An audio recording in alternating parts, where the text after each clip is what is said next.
하나님 말씀 마가복음 14장 53절에서 65절의 말씀입니다. 마가복음 14장 53절에서 65절의 말씀 우리 한 목소리로 같이 읽도록 하겠습니다. 53절입니다. 시작.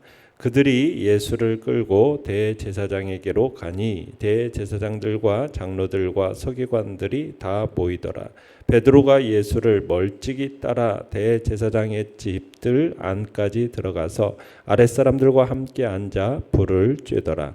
대제사장들과 온 공회가 예수를 죽이려고 그를 칠 증거를 찾되 얻지 못하니 이는 예수를 쳐서 거짓 증언하는 자가 많으나 그 증언이 서로 일치하지 못함이라. 어떤 사람들이 일어나 예수를 쳐서 거짓 증언하여 이르되 우리가 그의 말을 들으니 손으로 지은 이 성전을 내가 헐고 손으로 짓지 아니한 다른 성전을 사흘 동안에 지으리라 하더라 하되 그 증언도 서로 일치하지 않더라. 대제사장이 가운데 일어서서 예수에게 물어 이르되 너는 아무 대답도 없느냐? 이 사람들이 너를 치는 증거가 어떠하냐 하되 침묵하고 아무 대답도 아니하시거늘 대제사장이 다시 물어 이르되 내가 찬송받을 이의 아들 그리스도냐? 예수께서 이르시되 내가 그니라. 인자가 권능자의 우편에 앉은 것과 하늘 구름을 타고 오는 것을 너희가 보리라 하시니 대제사장이 자기 옷을 찢으며 이르되 우리가 어찌 더 증인을 요구하리요? 그 신성 모독하는 말을 너희가 들었도다. 너희는 어떻게 생각하느냐 하니 그들이 다 예수를 사형에 해당한 자로 정죄하고 어떤 사람은 그에게 침을 뱉으며 그의 얼굴을 가리고 주먹으로 치며 이르되 선지자 노릇을 하라 하고 하인들은 손바닥으로 치더라. 아멘. 오늘 말씀의 제목은 참된 진리를 세상에 당당히 선포하라 라는 제목으로 말씀을 나눕니다. 자, 본문 53절 54절을 다시 한번 보겠습니다. 시작. 그들이 예수를 끌고 대제사장에게로 가니 대제사장들과 장로들과 서기관들이 다 모이더라. 베드로가 예수를 멀찍이 따라 대제사장의 집들 안까지 들어가서 아랫사람들과 함께 앉아 불을 쬐더라. 자, 여기서 보시면 이제 어제 보셨듯이 겟세마네 동산에서 예수님이 체포를 당하시게 되죠. 이 체포되신 예수님께서는 대제사장에게로 이제 끌려가게 됩니다. 거기에서 이제 예수님을 신문하기 위한 산헤드린 공의회가 열립니다. 이 산헤드린 공의회가 얼마나 예수님을 죽이고자 혈안이 되었는지를 짐작할 만한데요. 당시 이 산헤드린 공회는 밤에는 개회할 수가 없었어요. 그럼에도 불구하고 이 산헤드린 공회가 예수님에 대한 처형을 신속하게 하기 위해서 불법적으로 지금 밤에 공회를 열어서 예수님을 신문하고 사형까지 결의하게 된 겁니다. 자, 이때 베드로는 포박이 되어 끌려가고 오시는 예수님을 멀찍이 따라서 대제사장의 집안들 안까지 들어가게 되죠. 베드로가 예수님이 잡히실 때는 도망갔었어요.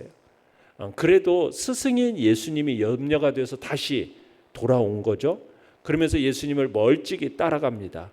그러면서 대제사장의 집 안뜰까지 들어가게 된 거예요. 예수님께서 체포되시던 때는 유월절 기간입니다. 유월절 기간이 오늘날로 얘기하면 3, 4월이거든요.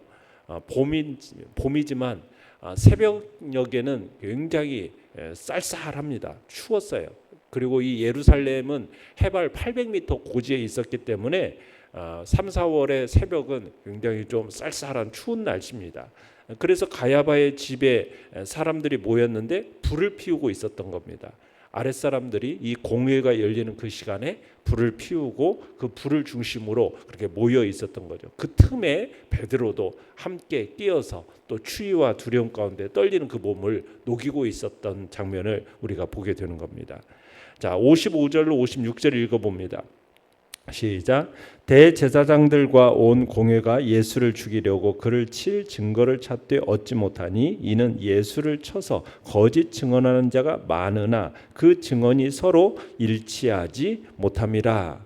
자, 산헤드린 공회는 예수님에게 어떤 뚜렷한 혐의 사실이 있어서 그 증거를 찾아 재판할 것이 아니라 처음부터 예수님을 죽일 목적으로 체포해서 그리고서는 그들의 목적에 맞는 증거를 계속해서 찾는 그런 부당한 재판을 했던 겁니다. 예수님을 고소하는 자들이 여러 가지 거짓 증거를 들어서 고소를 했어요. 그런데 각 사람마다 그 고소의 내용이 어떻다고 합니까? 일치하지 못한 거예요. 그러니까 예수님을 죽일 만한 증거를 찾지 못했죠. 그러니까 이들의 증언이라는 것은 모두 거짓 증언이었고 일치되지도 않은. 근데 재판장 가야바는 그 증언들을 예수님에 대한 어떤 유죄의 선고의 근거로 삼으려고 했는데 그게 일치하지 못하고 삼지를 못하고 있었어요. 자, 어떤 사람들도 이렇게 얘기합니다. 57절 59절 시작. 어떤 사람들이 일어나 예수를 쳐서 거짓 증언하여 이르되 우리가 그의 말을 들으니 손으로 지은 이 성전을 내가 헐고 손으로 짓지 아니한 다른 성전을 사흘 동안에 지으리라 하더라 하되 그 증언도 서로 일치하지 않더라. 자, 어떤 사람들은 사실에 일치하지도 않는 이 거짓 증언을 마치 엄숙한 진실인 것처럼 이제 내뱉기도 하는 겁니다. 율법이 규정하는 두 사람이 필요해요. 이 증인으로서는. 그래서 최소한의 유효한 증언의 형식을 갖추기 위해서 이 당시 산헤드린 공회가 검은 돈을 주고 아마 증언석에 사람들을 서게 했던 것으로 보입니다. 자, 주님은 요한복음 2장 19절에 보면 너희가 이 성전을 헐라 내가 사흘 동안에 일으키리라 이렇게 말씀하셨었는데 지금 거짓 증인들은 주님이 뭐라고 얘기하고 있다고 합니까? 손으로 지은 이 성전을 내가 헐고 손으로 짓지 아니한 다른 성전을 사흘 동안에 지으리라 이런 식으로 증거를 하죠. 이 당시는요 스스로 성전을 헐겠다라고 발언을 하면은 유대 사회에서 사면받을 수 없는 중범죄로 이렇게 다루었다고 그래요. 그러니까 주님의 말씀 그리고 거짓 증인들의 이 증언 이 사이에는 엄청난 차이가 있는데 이 증언도 서로 일치가 되지 않았던 겁니다. 그러니까 무죄한 예수님을 피고인으로 만들려고 거듭거듭 막 여러 가지 거짓 증언들을 지금 내놓고 있는 그런 상태인 겁니다. 자, 내용관찰 문제 1번을 보시면 예수님께서는 자신에 대한 거짓 증언을 듣고 어떻게 반응하십니까? 자, 60절에서 61절 상반절을 같이 한번 읽어보겠습니다. 시작. 대제사장이 가운데 일어서서 예수에게 물어 이르되 너는 아무 대답도 없느냐? 이 사람들이 너를 치는 증거가 어떠하냐 하되 침묵하고 아무 대답도 아니하시거늘. 자, 일반 피고인들과는 너무나 대조되게 이 빗발치는 고소자들의 이 고소 위증 이것에 전혀 반박하거나 변론하지도 않는 예수님의 모습, 그 모습을 보고서 대제사장은 아주 의아하다는 듯이 너는 왜 너를 위해서 변론하지 않느냐 이렇게 예수님께 질문을 하는 겁니다. 또 이런 질문 가운데는 예수님의 침묵에 대한 어떤 당황하는 마음도 있고 더불어서 조급한 마음으로 예수님에 대한 어떤 불리한 증거를 받아낼 양으로 너는 반드시 빨리빨리 대답해라 이런 식으로 대답을 강요하는 어떤 독촉의 의미도 이 속에 들어있는 겁니다. 자, 그런데 예수님은 어떻게 하셨어요? 침묵하셨어요. 아무 대답도 하지 않으셨어요. 왜요? 예수님은 참 하나님의 뜻을 따라서 이 구속사의 전기를 이루실 자신의 때를 알고 계셨고 지금 이제 하나님이 주신 이 진노의 잔을 마시겠다. 이미 겟세마네 동산에서 이미 결심하셨기 때문에 이런 거짓 고소자들의 어떤 위증, 가야바의 독촉 이런 것에 대해서 구차한 변명을 전혀 하지 않으셨던 겁니다. 자, 내용관찰 문제 2번을 보시면 자, 대제사장의 질문에 예수님께서는 어떤 대답을 하십니까? 자, 61절 하반절에서 62절 대제사장이부터 읽어봅니다. 시작. 대제사장이 다시 물어 이르되 내가 찬송받을 이의 아들 그리스도냐? 예수께서 이르시되 내가 그니라. 인자가 권능자의 우편에 앉은 것과 하늘 구름을 타고 오는 것을 너희가 보리라 하시니. 당시 이 유대인들은 자기가 메시아라는 어떤 확실한 증명도 하지 못하면서 메시아라고 막 떠들어대거나 또 유대적 배경에서 또 하나님 자체는 하나님과 동등한 자라는 의미로 사용되는 어떤 하나님의 아들이라는 말을 함부로 사용하는 자에 대해서는 이 당시 유대인들 사이에서 하나님을 희롱하는 자로 규정지었다고 그래요. 그리고 신성 모독죄로 규정지어서 사형에 처하기까지도 했다라는 겁니다. 그러니까 가야바가 이런 사실을 배경으로 해서 지금 예수님을 신성 모독죄로 처벌하기 위해서 뭐라고 질문을 던지는 겁니까? 네가 찬송받을 이의 아들 그리스도냐? 이렇게 질문을 던진 거예요. 자, 예수님의 입에서 그것을 인정하는 답이 나오기를 기다렸던 거죠. 자, 그 가야바의 질문에 예수님이 어떻게 대답하십니까? 내가 그니라. 뭐라고 해요? 이게 이제 헬라어로 에고 에이미. 그러니까 이 말씀은 무슨냐면 나는 하나님의 아들 그리스도다라는 선언입니다. 동시에 나는 영원 전부터 하나님과 함께 존재해 온 자다. 이렇게 나는 나다. 하나님께서 모세에게 나는 나다라고 얘기했던 것과 동일한 선언을 하고 계시는 겁니다. 그러니까 예수님은 이 가야바의 이 질문을 그대로 인정하면서 자신이 그 이상의 존재, 그리스도 이상의 존재라는 사실을 공포하고 계시는 겁니다. 어떻게 보면 참 초라하게 피고석에 앉아서 아무 말 없이 지금 신문을 받고 계시던 예수님께서 정말 놀라운 선언을 하고 계시는 거죠. 그러면서 예수님이 거기에 덧붙이시는 거죠. 뭐라고요?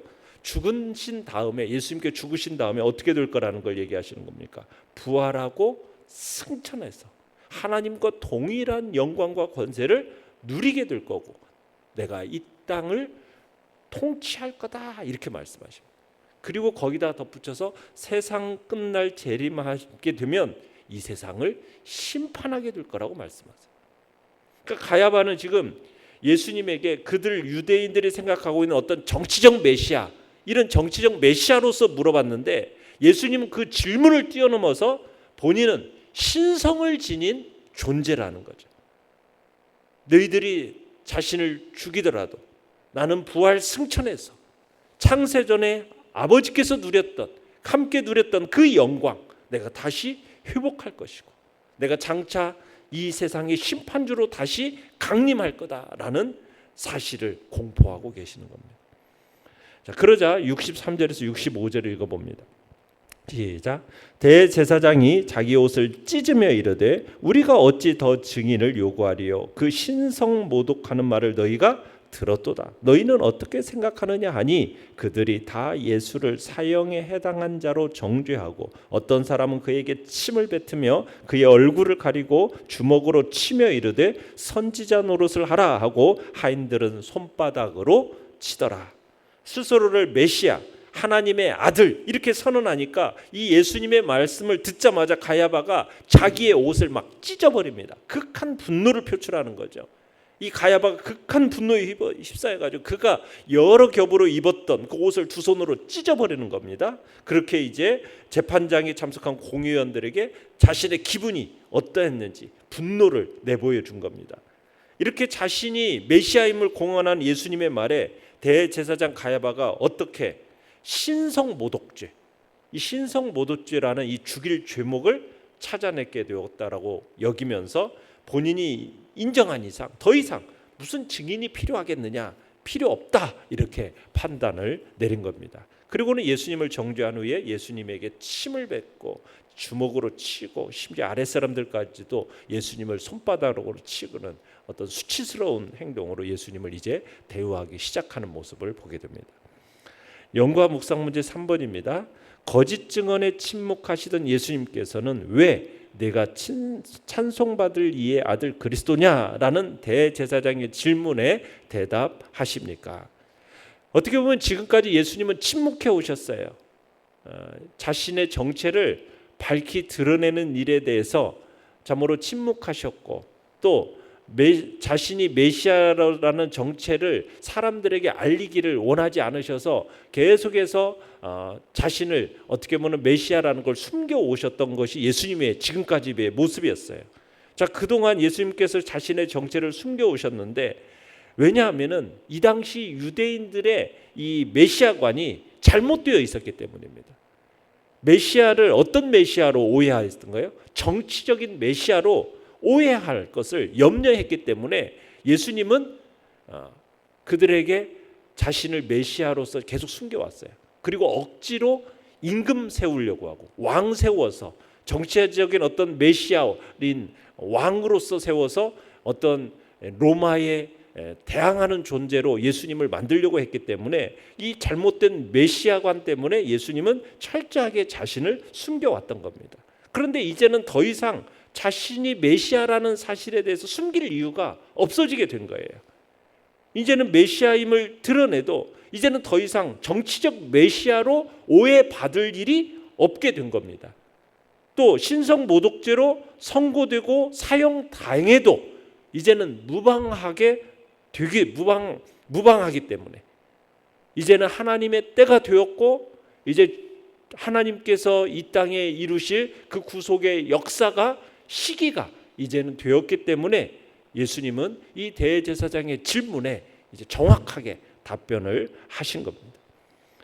느낀 점 4번입니다. 대제사장을 통해 선포된 참된 진리 앞에 죽음도 두려워하지 않고 당당히 말씀하시는 예수님의 모습을 보면서 무엇을 느낍니까?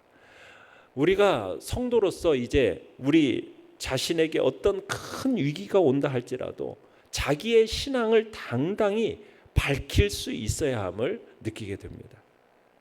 예수님께서는 거짓과 속임수로 가득한 세상을 반드시 심판하실 것이고 마지막 때가 되면은 마지막 때에 있을 그 심판을 기억하면서 성도로서 마땅히 거룩한 행실과 경건으로 살아가면서 나의 신앙이 무엇인지에 대한 당당히 밝힘이 필요하다는 얘기입니다. 우리 주님은 당신을 정죄하기 위해서 거짓 증하는 자들의 말에는 일절 침묵하시면서도 이 순간만큼은 당당하게 자신의 신분을 밝히시는 거죠. 그러니까 우리에게 있어서도 참으로 우리 자신에게 비록 큰 위기가 닥쳐온다 할지라도 나의 정체성, 나의 믿음 이것에 대해서는 당당히 밝힐 수 있어야 됨을 우리는 기억해야 됩니다. 그 믿음과 신앙으로 인해서 때로는 생명의 위기가 닥친다 해도 우리는 우리의 신앙을 포기하는 일이 없이 우리의 신앙에 대한 당당함을 우리는 가져야 할 것입니다. 주님은 우리를 가리켜서 너희는 세상의 빛이다 라고 말씀하셨죠. 사람이 등불을 켜서 말 아래 두지 않고 등경 위에 두는 거다라고 말씀하셨어요. 그러니까 우리가 성도로서의 정체성에 대해서 우리의 신앙에 대해서 숨기는 것은 합당치 않다라는 거죠. 진정한 성도라면 자신에게 어떠한 불이익이나 위기가 닥친다 할지라도 떳떳하게 나는 주 예수 그리스도를 믿는 사람이요 하나님의 자녀라는 사실을 당당하게 밝혀야 됨이 마땅하다라는 것입니다. 주님이 담대하게 정말 자신의 정체성을 밝혔듯이 때가 되면 그렇게 밝혔듯이 우리들도 우리의 신앙을 밝히는 성도로서 살아가야 될 것입니다. 그런 성도들을 하나님은 지키시고 보호해 주시면서 참으로 하나님의 영광스러운 자녀라는 사실에 대한 당당함을 가지고 이 땅을 살아가게 되어야 될 것입니다. 우리가 그것에 대해서 참으로 숨기고 살아간다면 부끄러움을 당하게 될 것이고 안 믿는 사람들이 위선자라는 책망도 듣게 될 것입니다. 우리의 삶에 어떠한 위기가 닥친다 할지라도 우리의 신앙을 당당히 밝히는 그런 복된 자리, 그런 자리에 우리가 있어야 됨을 다시 한번 주님 앞에서 결단하며 나아가시길 바랍니다. 결단과 적용 5번입니다. 나는 억울한 상황과 나를 부당하게 비판하는 말에 어떻게 반응합니까? 거짓과 속임수가 가득한 세상에서 예수님께서 구원자이심을 당당히 밝히고 믿음을 지키기 위해 무엇을 실천하겠습니까? 오늘도 우리가 하나님 앞에서 정말 그리고 사람들 앞에서 내가 하나님의 자녀요 또 하나님의 백성된 그 정체성을 확 당당하게 밝히고 믿음으로 살아가겠다라는 결단이 우리 안에 있기를 바랍니다. 참으로 우리의 신앙을 당당히 밝히는 그런 복된 자리가 있을 때 또 당당하게 밝히는 오늘 한 날 되게 해달라고 또한 기도하며 나가시길 바랍니다. 오늘의 기도 같이 읽겠습니다. 시작. 거짓과 속임수가 가득한 세상에서 참된 진리를 붙들고 마지막 때를 준비하게 하소서. 아멘. 말씀을 생각하며 기도하시고요. 연약한 우리의 지체들을 위해서 기도해 주시기를 바랍니다. 하나님의 능력의 손길이 참으로 나타날 수 있도록 기도해 주시기를 바라며, 또한 오늘 수요 예배 가운데도 하나님이 주시는 은총과 풍성함의 역사를 놓고 기도해 주시기 바랍니다. 주여, 우리